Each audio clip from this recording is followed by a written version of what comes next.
Amid the chaos and clamor of World War II, a decision was made that would forever alter the course of history.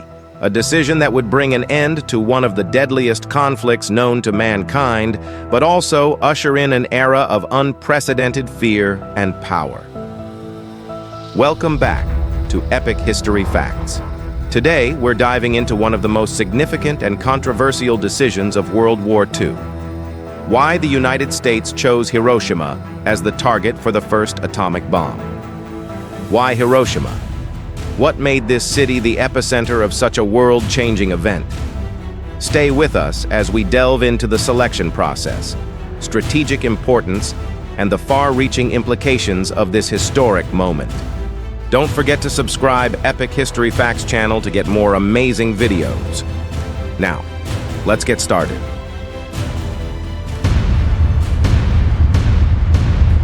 By 1945, amid the smoke and shadowed valleys of the Pacific, where steel birds clashed and waves wept with the weight of fallen souls, the war had lingered too long. Each dawn brought a promise of blood, and each dusk whispered the names of the lost. The Allies, wearied by a war that gnawed at the edges of hope, looked to the horizon for an end. In the war rooms, maps unfolded like unspoken prayers, and voices carried the heavy burden of decisions. They needed a key, a swift and unforgiving key, to unlock the door to peace. The atomic bomb, a creation of both fear and genius, shimmered with the potential to end the ceaseless strife. It was not just a weapon, it was a statement, a declaration forged in the fires of necessity and the crucible of desperation. And so, the fateful stage was set, bathed in the twilight of conflict and the yearning for a dawn without war. Hiroshima was not the only city considered for the atomic bomb.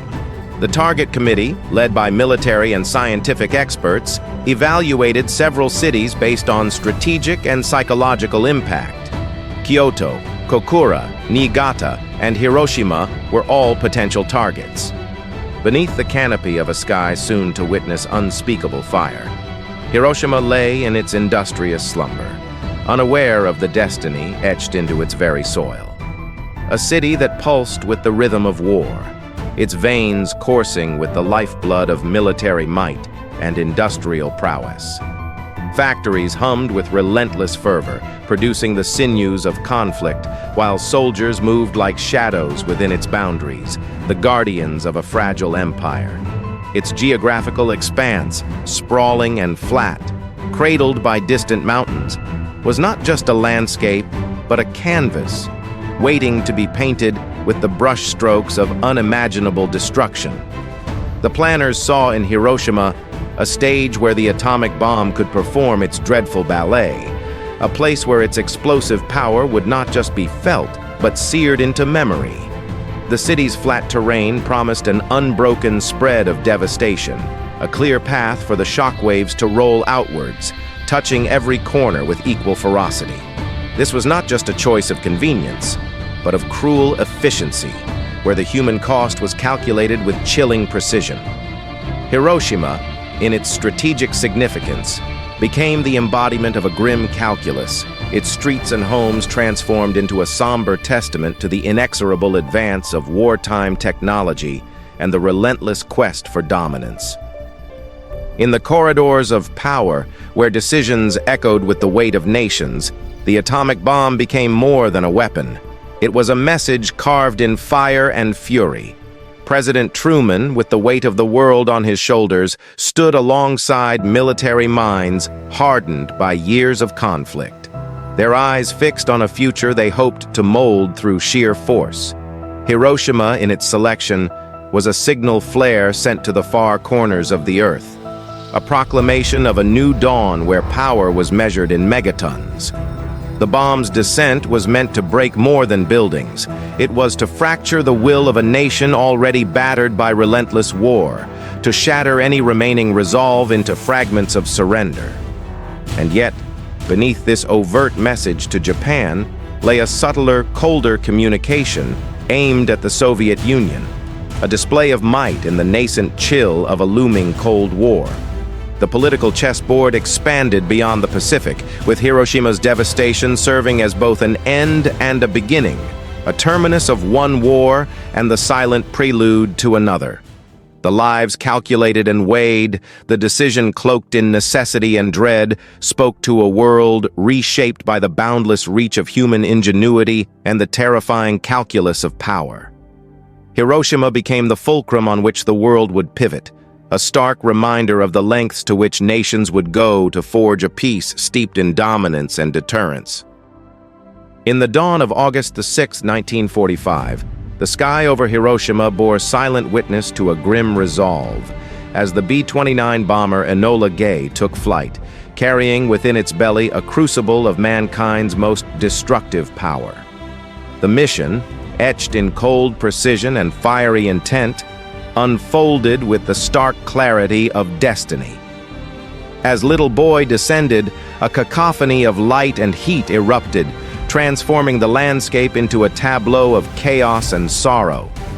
Buildings crumbled, lives vaporized, and the air itself seemed to scream in the unbearable brightness of that moment. Yet, beyond the immediate cataclysm lay the shadows of endless repercussions. The ground zero of Hiroshima would reverberate through history, a point of contention and reflection, where the scales of necessity and morality weighed heavily. This decision, born of intricate strategies and shadowed politics, demanded a reckoning with the profound complexities of human conflict. It was a day when the world shifted, pivoting on the axis of a single, fateful act. To understand the reasoning behind targeting Hiroshima is to delve into the labyrinthine corridors of wartime exigency, where choices are marred by the fog of war and the desperate grasp for peace. The far-reaching consequences, both immediate and lingering, compel us to confront the dual nature of human ingenuity, capable of both unimaginable destruction and the relentless pursuit of resolution. Through the smoke and the silent cries of that day, we glimpse the unfathomable depth of decision-making at the heart of war, a reflection of our darkest capacities and our unyielding hope for a definitive end. The echoes of August 6, 1945, linger in the heart of Hiroshima, where the Peace Memorial stands as a silent sentinel to the dawn of the nuclear age. The city, once reduced to ash and shadow, now pulses with life and remembrance, a testament to resilience and the enduring spirit of humanity. The bomb that fell was not just a catalyst for the end of a war, but the harbinger of a new era fraught with both promise and peril. It carved a scar on the landscape of time, a reminder of the devastating power we now wield and the ethical mantle we must bear. In the serene reflection of the memorial, we see not only the faces of those lost, but the collective responsibility of the living. As the past meets the present, we are called to reflect, to question, and to understand the profound consequences of that fateful decision. Thank you for joining us on this journey through history, where the lessons of Hiroshima remind us of our capacity for both destruction and redemption. Stay curious, and let us together strive for a future illuminated by the wisdom of the past.